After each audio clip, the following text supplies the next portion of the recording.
Saya tak mampu nak cerita tentang kehebatan ayat ini. Ayat firman Allah semua hebat belaka.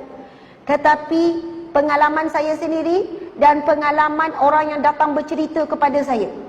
Pak cik, mak cik, orang yang begitu, orang begini. Kalau saya pergi ceramah, ramai yang datang cerita satu persatu. Ustazah, masalah yang saya tanggung 3 tahun, 3 bulan, bertahun-tahun. Saya beramal dengan ayat ni, subhanallah, Allah selesaikan dalam tempoh yang singkat. Ada seorang makcik jumpa saya, Ustazah, telinga saya sakit berdengung, dah jumpa doktor macam-macam. Alhamdulillah, lebih kurang seminggu beramal, yakin betul dengan ayat ni Allah bagi sembuh. Seorang pakcik jumpa saya menangis-nangis, orang tua umur 60 lebih. Ustazah menangis-nangis, saya kata, kenapa pakcik? Ustazah, tolonglah sebarkan ayat tersebut. Pakcik alami masalah sekian-sekian, alhamdulillah 3 minggu masalah selesai. Ustazah, pakcik kerja jadi driver, bawa driver lah, bawa van ke macam tu lah. Pakcik tak reti sangat tengok waste, pakcik selalu sesat. Nak pergi situ, gini-gini, orang tua, kerja driver, lori ke apa, wallahualam, selalu sesat. Tetapi pakcik hari-hari pagi-pagi pakcik akan baca doa tu. Wa ufawwidu amri ilallah. Daku menyerahkan urusanku kepada Allah. Innallaha basirun bil ibad. Sesungguhnya Allah Maha melihat keadaan hamba-Nya. Setiap kali pakcik sekarang ni sesat je Ustazah, wallahualam, entah datang daripada, ada je orang datang tunjuk jalan. Pakcik berhenti tepi jalan, adalah motor. Pakcik nak pergi mana, nak pergi sini, amai saya tunjuk. Pakcik ikut je. Segala urusan hidup pakcik hari demi hari dipermudahkan Allah. Rupanya hidup pakcik selama ni susah sebab pakcik kurang bergantung kepada Allah. Pakcik rasa pakcik boleh uruskan hidup pakcik sendiri, lalu Allah membiarkan hidup pakcik. Kita sangat terhad sebenarnya. Saya pernah ceramah di Petronas Terengganu. Ada seorang hamba Allah lelaki datang. Ustazah, saya nak juga cerita pada Ustazah. Saya dah hampir letak jawatan berhenti kerja. Sebab apa? Saya ada penyakit tekanan mental, iaitu anxiety, depression. Saya nak tinggalkan keluarga saya, anak isteri saya semua saya nak tinggalkan. Saya tak boleh jumpa manusia, saya tak boleh jumpa orang, saya hilang keyakinan diri, ketakutan yang melampau. Saya rasa saya nak menyendiri. Saya dah pergi jumpa pakar sakit jiwa. Saya jumpa ustaz itu, ustaz ni. Saya makan ubat untuk tekanan mental dan sebagainya. Walaupun orang kata anxiety ataupun depression bukan tidak terlibat tentang iman.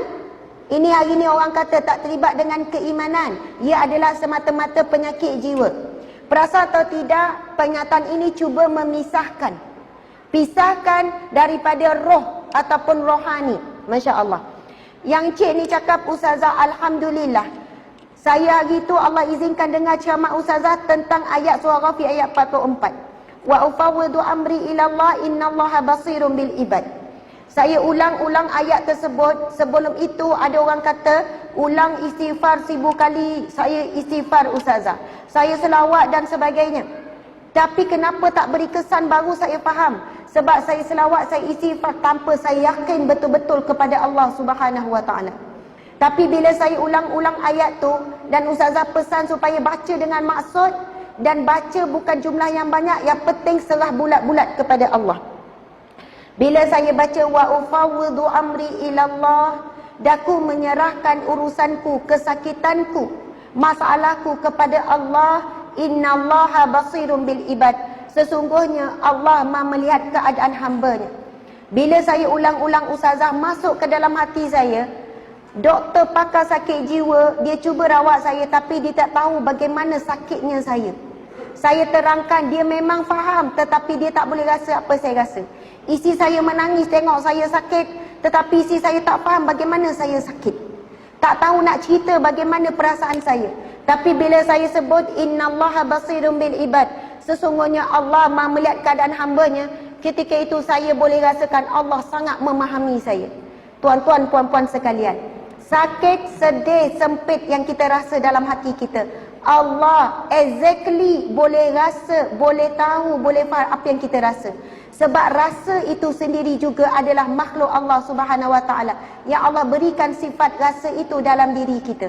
Bila kita sebut innallaha basirun bil ibad, Allah Maha melihat, Manusia boleh lihat kita sakit, doktor boleh bagi ubat untuk kurangkan kita sakit, tapi doktor tak boleh rasa sakit yang kita alami. Tapi Allah betul-betul boleh rasa. Allah betul-betul maha mengetahui. Bukan Allah rasa, tapi Allah mengetahui bagaimana sakit kita. Jadi ayat itu sebenarnya ia membantu kita tawakal penuh kepada Allah Subhanahu Wa Taala. Di sana ulama menyebutkan selama mana seorang hamba berdoa dengan yakin kepada Allah, tak ada ragu-ragu sedikit pun, selama itu doa pasti akan dimakbulkan oleh Allah Subhanahu Wa Taala. Masalah kita hari ini, contoh kita berdoa, ya Allah, berilah hidayah kepada suamiku agar dia pergi solat berjemaah 5 waktu di masjid. Tapi terlintas dalam hati kita, ada harapan ke? Faham tak? Kita ada rasa ragu-ragu. Ya Allah, jadikanlah anakku sekian-sekian. Nampak jalan tak anak? Suami pun sama ada ragu-ragu. Tentang bab rizki pun sama. Ya Allah, kurniakanlah rizki yang barakah melimpah ruah. Macam ni je hidup, macam tak ada harapan ni. Masya Allah. Bila ada ragu-ragu, masuk jarum syaitan.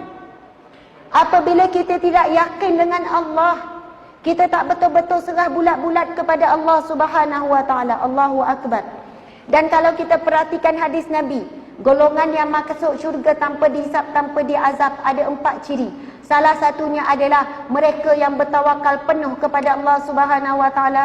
Jadi insya-Allah para muslimin muslimat sekalian, dan insya-Allah selepas ini cubalah beramal dengan surah Ghafir ayat 44. Ada orang cari surah Ghafir ayat 44 tak keluar, sama surahnya surah Al-Mu'min.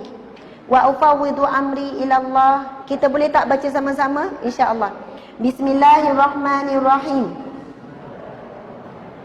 Wa ufawwidu amri ilallah.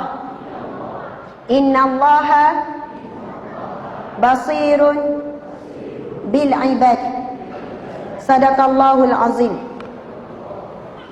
Daku menyerahkan urusanku, kesakitanku, masalahku, ujianku, kesebitanku, kebimbanganku, kerisauanku, kesedihanku kepada Allah.